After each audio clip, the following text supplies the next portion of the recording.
Bonjour, nous parlerons aujourd'hui du rôle des parents dans le développement scolaire et professionnel de leur enfant. Il peut être parfois difficile de faire un lien direct entre le parent et le choix de carrière de l'enfant. Par contre, il faut voir la contribution des parents à travers les différentes étapes de la prise de décision vocationnelle.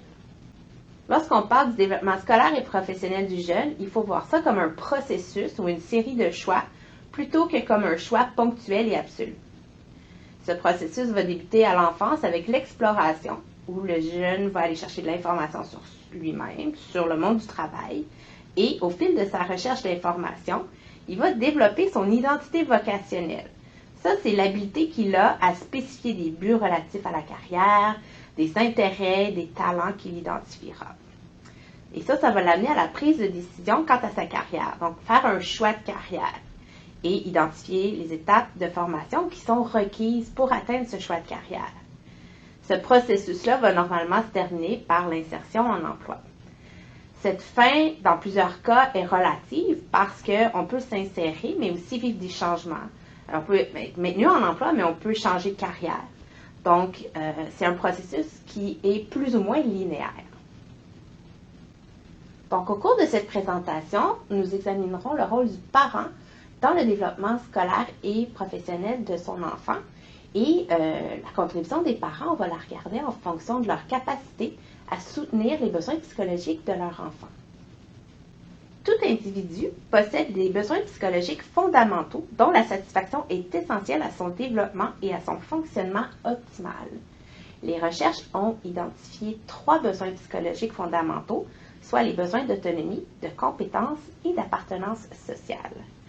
Le premier, le besoin d'autonomie, c'est de sentir qu'on est à l'origine de nos actions, qu'on agit par sa propre volonté.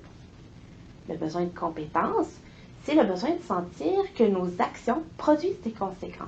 Ça ne veut pas dire de tout réussir à 100%, ça veut dire qu'on a besoin de sentir que quand on se met en action, il se produit des conséquences. Et enfin, le besoin d'appartenance sociale, c'est le besoin de sentir qu'on a développé des liens significatifs avec des personnes importantes dans notre entourage.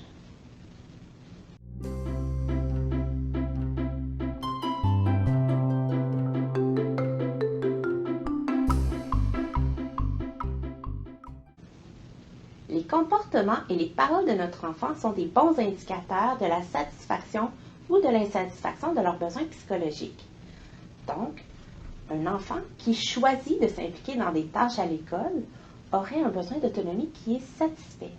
Par contre, s'il se sent obligé de s'impliquer dans des devoirs ou dans ses leçons ou différentes activités scolaires, on va dire que son besoin d'autonomie va être brimé.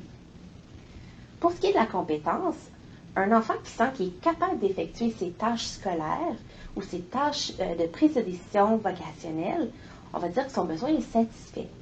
Et à l'inverse, un enfant qui ne sait pas ce qui est attendu de lui, qui sent qu'il n'est pas capable de bien le faire, autant à l'école que dans la prise de décision de carrière, on va dire que son besoin de compétences est brimé. Et enfin, pour l'appartenance sociale, un jeune qui va nous dire qu'il se sent lié et proche d'autres élèves et d'adultes significatifs à l'école va avoir un besoin qui est satisfait. Tandis que s'il sent qu'il y a peu de liens avec ses pairs ou avec des adultes à l'école, ou encore que ces liens-là sont tendus et conflictuels, on va dire que son besoin d'appartenance sociale est brimé. Donc, en tant que parent, on se demande souvent qu'est-ce qu'on peut faire pour mieux soutenir notre enfant. Et même si des fois nos intentions sont bonnes, on va parfois agir de sorte à aller à l'encontre des besoins psychologiques de notre enfant. Donc, c'est important d'agir de sorte à soutenir la satisfaction du besoin d'autonomie, de compétence et d'appartenance sociale de notre enfant. Les recherches en psychologie ont identifié 3 grandes catégories de comportements parentaux soutenant les besoins psychologiques de l'enfant. Ce sont les comportements de soutien à l'autonomie, d'engagement et de structure. Quand on parle de soutien à l'autonomie, c'est un ensemble de comportements où on reconnaît que l'enfant est un individu à part entière qui est capable de prendre ses propres décisions et d'agir par sa propre volonté. Ça se manifeste de différentes façons.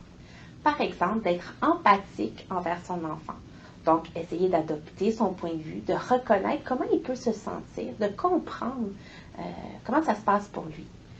Ça implique aussi d'émettre des commentaires qui sont plus descriptifs qu'évaluatifs. Il ne faut pas que l'enfant sente qu'on le juge constamment.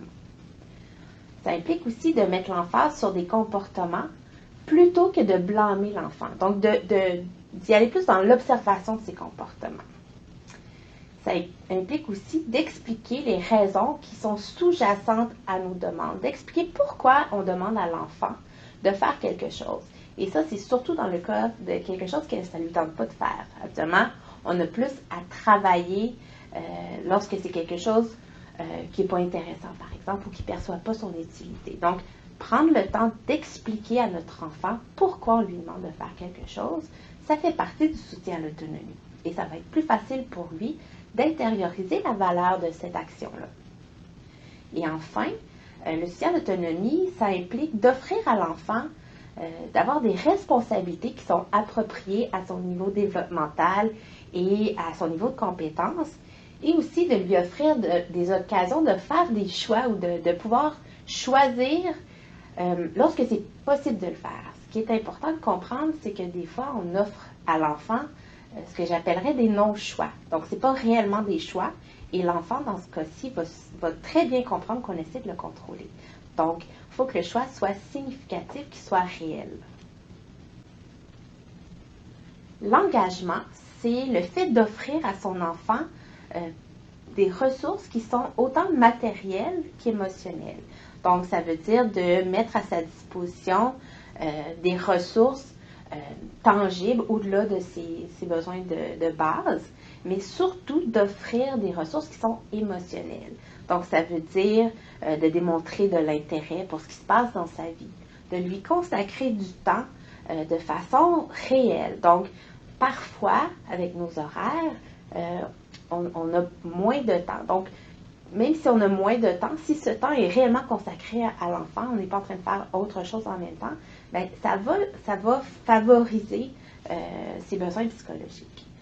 C'est important aussi de l'encourager, de sentir qu'on croit en lui et de lui témoigner de l'affection. Et enfin, comme je disais plus tôt, de mettre à sa disposition des ressources tangibles. Donc, si notre enfant s'intéresse à un domaine, par exemple les sciences, ben, c'est d'essayer de mettre à sa disposition du matériel qui vient chercher ses intérêts. Enfin, la structure réfère à toute l'information qu'on va donner à l'enfant pour lui permettre de s'autoréguler. Donc, pour lui permettre de comprendre comment ça fonctionne. Ça veut dire, d'une part, de communiquer clairement les règles et les attentes qu'on a envers notre enfant. De préciser c'est quoi les conséquences de respecter ou non les règles et attentes qu'on a pour lui. Et ce qui est important aussi, c'est d'être constant dans l'application de ces règles, de ces attentes et des conséquences qui en découlent. Donc, il ne faut pas que ça change d'un jour à l'autre, sinon l'enfant ne sait pas à quoi s'attendre, donc c'est difficile pour lui de s'autoréguler. Ça implique aussi de maintenir une supervision parentale lorsque c'est nécessaire. Il y a des situations où il y a une décision ultime à prendre et ben, ça revient à l'adulte. Souvent, on parle d'autorité et on voit que l'autorité, c'est quelque chose de négatif, hein, être autoritaire. Par contre, des fois, il y a une décision à prendre et cette autorité-là peut être exercée tout en soutenant l'autonomie. Donc, en expliquant, par exemple, pourquoi on a pris la décision. Enfin, c'est important de donner des rétroactions à notre enfant par rapport à ses efforts, ses progrès, par rapport à rencontrer ou pas nos règles et de lui donner l'occasion de les rencontrer. Donc, des fois, ça veut dire de mettre à sa disposition des ressources, de lui donner suffisamment de temps pour rencontrer nos attentes. Donc, ces trois catégories de comportements-là, on les observe dans les différentes sphères de vie de l'enfant. Donc, dès qu'il y a une interaction entre le parent et l'enfant, on peut observer le soutien d'autonomie, l'engagement et la structure. Et c'est important de le faire si on veut, d'une part, satisfaire les besoins psychologiques d'autonomie, de compétences et d'appartenance sociale et les conséquences qui en découlent, comme l'engagement à l'école ou dans la prise de décision vocationnelle, la persévérance, la réussite scolaire. Donc, dans le cas qui nous intéresse du développement scolaire et vocationnel, ce qu'on veut voir chez le parent, c'est, si on parle du soutien à l'autonomie, par exemple, c'est de laisser le jeune explorer ses intérêts dans des domaines peut-être que le parent privilégierait pas, mais qui pour l'enfant sont importants. Donc de le laisser faire sans jugement et que ça vienne vraiment de sa propre volonté. Au point de vue de l'engagement, ben, c'est de s'assurer que le jeune perçoive qu'on est intéressé par ce processus-là, qu'on souhaite en discuter avec lui s'il a besoin d'en parler, qu'on trouve ça intéressant, même si ce n'est pas nécessairement les choix que nous, on ferait. Et au point de vue de la structure, c'est de transmettre clairement c'est quoi nos attentes, pas par rapport au choix précis, mais par rapport au processus, par rapport à ce qu'on s'attend que notre jeune fasse dans la recherche d'informations, par exemple, dans l'exploration des différentes options, les différents programmes, par exemple, qui sont dans notre région, pas par rapport à, moi, mon attente, c'est, par exemple, que tu t'en ailles en sciences pures. Donc, il faut faire la différence entre le contenu du choix et tout le processus. Donc, on veut structurer plus le processus. Par contre, il est normal comme parent de se sentir désemparé quand notre enfant est indécis. La question est à savoir, qu'est-ce que c'est l'indécision vocationnelle? L'indécision vocationnelle, c'est l'incapacité pour le jeune à faire un choix, à identifier un projet scolaire et professionnel et à faire les choix qui sont conséquents, notamment par rapport aux étapes de formation. Ce qui est important de savoir, c'est que ce n'est pas tous les jeunes qui sont indécis.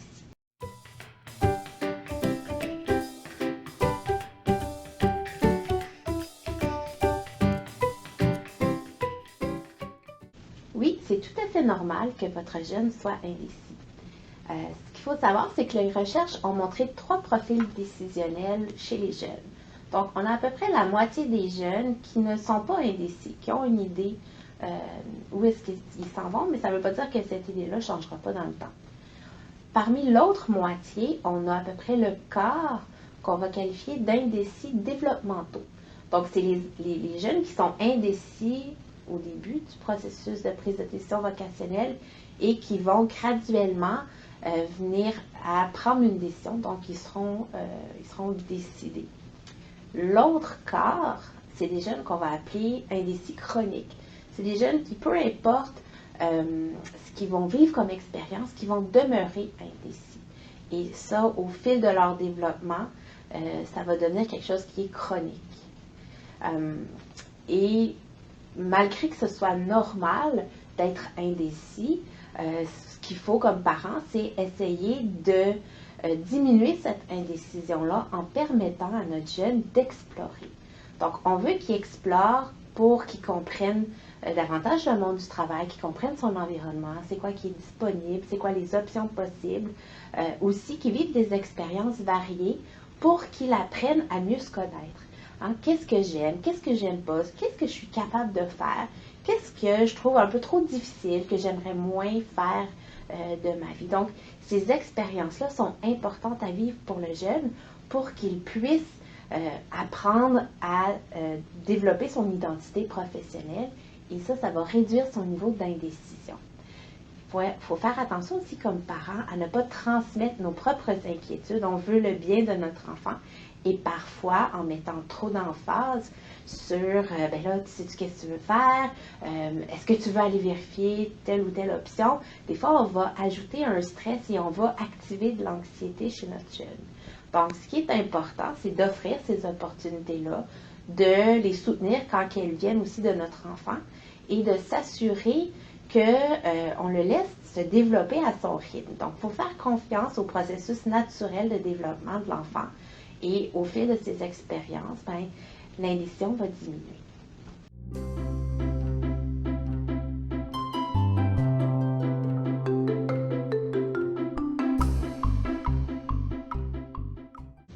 Comme j'ai dit plus tôt, parfois nos intentions sont bonnes et les comportements qu'on va avoir avec notre jeune vont plutôt brimer la satisfaction de leurs besoins d'autonomie, de compétences et d'appartenance sociale. Donc, qu'est-ce qui est important, c'est de reconnaître quels sont les comportements qui sont sous-optimaux pour préférer davantage le soutien d'autonomie, l'engagement et la structure. Donc, on va voir un petit peu qu'est-ce que c'est ces comportements-là qu'il faut surveiller. Donc, si on veut s'assurer de ne pas brimer les besoins psychologiques de notre enfant, il y a 3 grandes catégories de comportements qu'il est préférable d'éviter. Donc, une première catégorie, c'est le contrôle. On va essayer de contrôler l'espace psychologique de notre enfant en, par exemple, imposant nos choix, en marchandant avec notre jeune, en utilisant des récompenses, des punitions. Par exemple, de dire qu'on va payer l'appartement et le taux de notre enfant s'il continue ses études jusqu'à l'université. Dire à notre enfant qu'est-ce qu'il ressent, qu'est-ce qu'il pense. Ça aussi, c'est une forme de contrôle. Ou encore le faire se sentir coupable. Donc, si on communique clairement à notre enfant que s'il ne choisit pas, par exemple, les sciences pures, ben, on serait déçu de lui. Donc, on utilise le chantage émotionnel à ce moment-là. Et pourquoi c'est important de ne pas contrôler notre enfant? C'est que ça va d'une part brimer son besoin d'autonomie, mais aussi de compétence. Parce que si on décide tout pour l'enfant, puis on fait tout pour lui, ben à ce moment-là, il va sentir qu'il n'est pas capable de le faire par lui-même. Un autre comportement à éviter, c'est celui du laisser-faire. Et souvent, vu que l'enfant grandit, on pense qu'il faut le laisser tout faire tout seul. Et quand on fait ça, il faut faire attention parce que si notre enfant communique un besoin, il veut qu'on soit engagé dans son processus scolaire ou vocationnel, puis qu'on se désengage, bien, à ce moment-là, ça va brimer le besoin d'appartenance sociale de notre enfant, mais aussi de compétences. Donc, quand on évite le sujet parce qu'on a peur de le contrôler, ou encore on se désengage quand notre enfant nous communique clairement un besoin, on fait du laisser-faire. Enfin, il y a le chaos qui est un peu l'envers de la structure.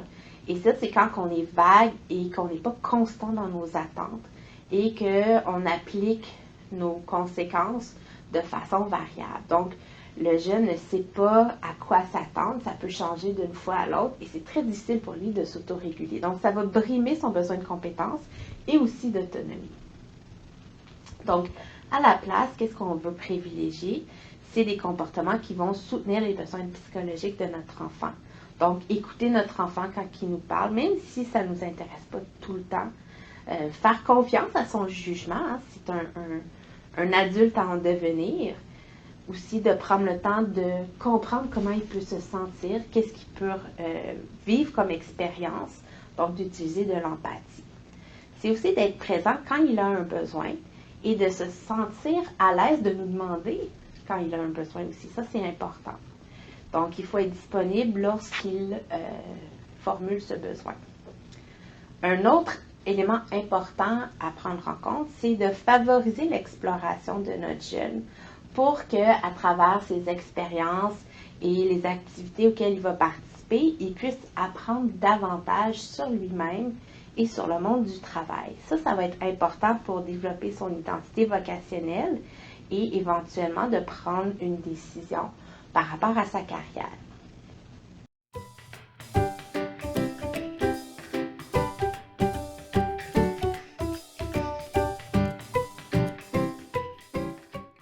Si la prise de décision de carrière n'est pas autonome, donc ce n'est pas la volonté de l'enfant, il va y avoir des conséquences négatives qui peuvent survenir. Ça peut être au point de vue cognitif, affectif ou comportemental. Donc, ça veut dire peut-être de l'anxiété ou une faible motivation envers le programme d'études pour une carrière qu'il n'a pas réellement choisie. Aussi en termes d'abandon, de changement de programme. Donc, on ne veut pas que ça soit un choix qui soit forcé parce qu'il ne sera pas endossé autant par le jeune. Et c'est normal de ne pas savoir quoi faire quand on est jeune. Et si le jeune se sent sous pression de faire un choix qui n'est pas le sien, ben, son engagement ne sera peut-être pas optimal et ça va vouloir dire des changements de programme peut-être. C'est correct de changer de programme parfois. Mais si on cumule trop de changements, la recherche nous dit que c'est un bon prédicteur de l'abandon. Donc, on ne veut pas précipiter cet abandon. Donc, on veut que le choix provienne vraiment du jeune. Il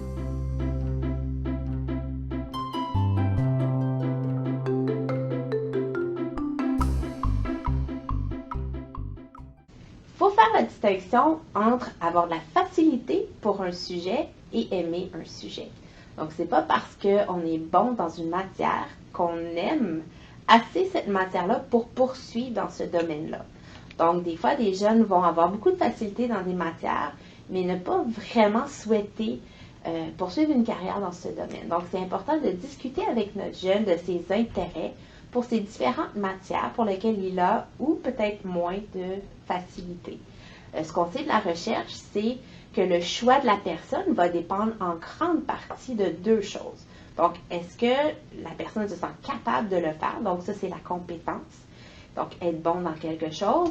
Et aussi la valeur que ça a. Donc, est-ce que c'est un sujet ou un domaine que je trouve important ou que je trouve plaisant ou que je trouve utile? Donc, si les deux éléments sont là, la valeur de ce domaine et aussi notre sentiment de compétence, mais là, à ce moment-là, on va s'enligner vers un choix qui va être beaucoup plus significatif pour le jeune. Donc, ce n'est pas suffisant d'être bon dans un domaine, il faut vraiment le valoriser.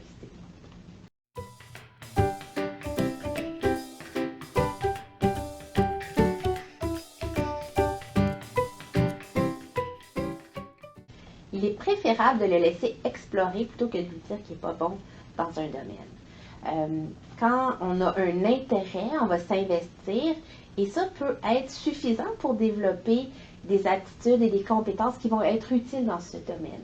Donc, on ne veut pas brimer le besoin de compétences de notre jeune ni le besoin d'autonomie.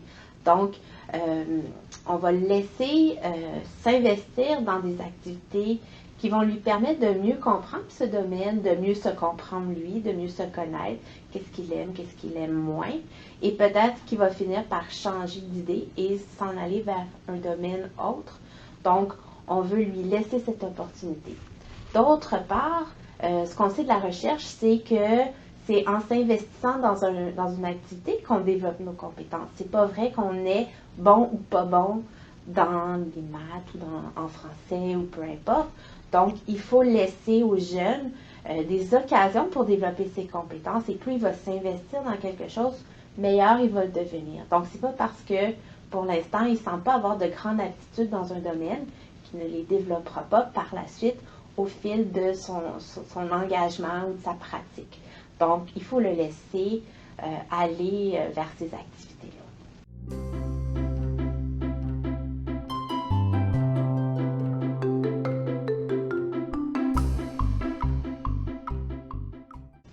Dans les deux cas, que ce soit parce que rien ne semble l'intéresser ou tout semble l'intéresser, un des éléments qui va expliquer cette difficulté à se brancher, c'est de ne pas avoir assez d'informations pour faire un choix. Donc, ça veut dire de le laisser explorer pour mieux comprendre les différentes options qui s'offrent à lui, les différents domaines, les professions. Donc, plus il va avoir d'informations, plus il va être à même de prendre une décision, d'éliminer des choix s'il y a trop de choix qui l'intéressent. De vivre des expériences variées va lui permettre, disons, de confronter des idées qu'il peut avoir qui ne sont pas toujours très réalistes. Donc, l'exploration est vraiment importante pour lui permettre, autant par rapport à son environnement que par rapport à lui-même, de clarifier des choix ou au moins de circonscrire davantage ses choix.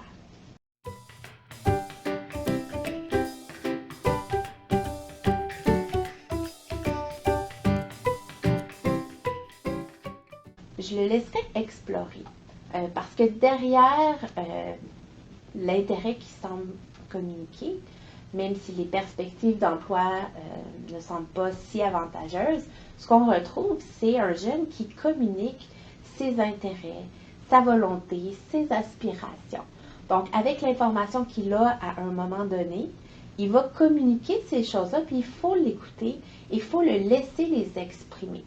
Et les perspectives d'emploi ne devraient pas être la seule base d'un choix. Parce qu'on ne veut pas qu'un enfant choisisse un domaine pour des raisons uniquement monétaires ou de sécurité d'emploi. On veut que ce soit quelque chose qui permet de réaliser son potentiel, d'exprimer son autonomie, sa compétence, son appartenance. Donc, si on amène le jeune à choisir quelque chose qui n'est pas ancré dans ses intérêts ou dans sa volonté, ben à ce moment-là, on ne l'amène pas vers disons, un développement vocationnel optimal. Et ce qu'il faut savoir, c'est que plus il va explorer et découvrir sur le domaine qu'il a identifié, ben, il pourra faire des choix et ce qui aujourd'hui est une perspective qui semble peut-être plus négative, on ne sait pas où ce que ça va l'amener plus tard. Il peut combiner ça avec un élément peut-être plus sécurisant. Ça va dépendre de vraiment qu'est-ce qu'il découvre qui vient le chercher. Et si on fait juste activer des considérations d'ordre monétaire ou de stabilité, on active chez le jeune des aspirations qu'on va dire extrinsèques. Et ces aspirations extrinsèques-là vont nuire à la satisfaction de ses besoins psychologiques. Donc, on veut faire confiance au jugement de notre enfant. Il a choisi un domaine, on va le laisser explorer et on va faire confiance au développement naturel de cette tendance-là vers l'optimisation, vers la connaissance, pour qu'il fasse un choix qui soit volontaire et qui va le satisfaire dans sa vie professionnelle.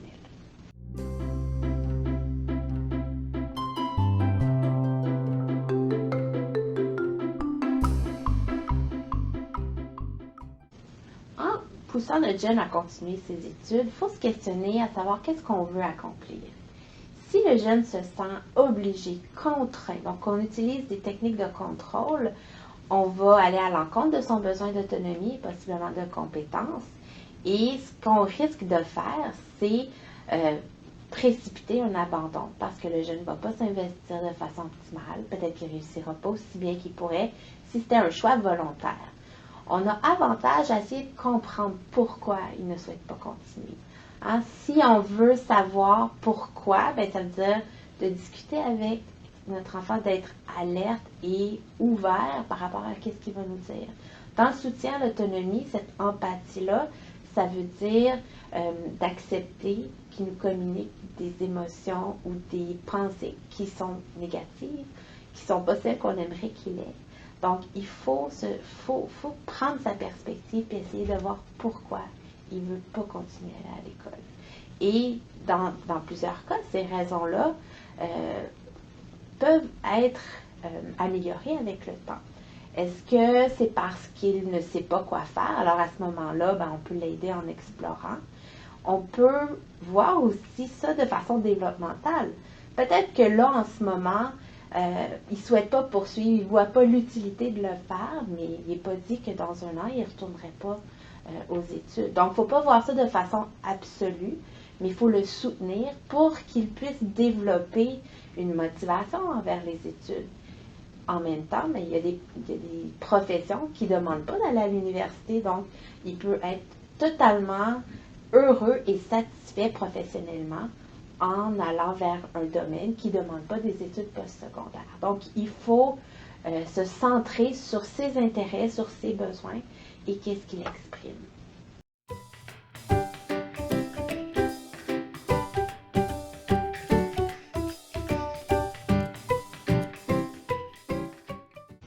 Pourquoi pas? Si cette année est utilisée pour vivre des expériences, pour explorer, pour en apprendre davantage sur lui-même, ça peut être quelque chose de souhaitable pour développer son identité professionnelle et réduire son niveau d'indécision.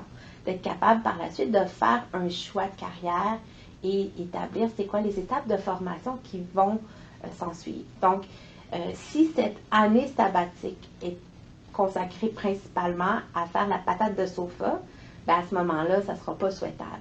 Et si on aide notre jeune en le structurant, en ayant des attentes claires, ben ça peut être une année qui est très profitable au point de vue professionnel.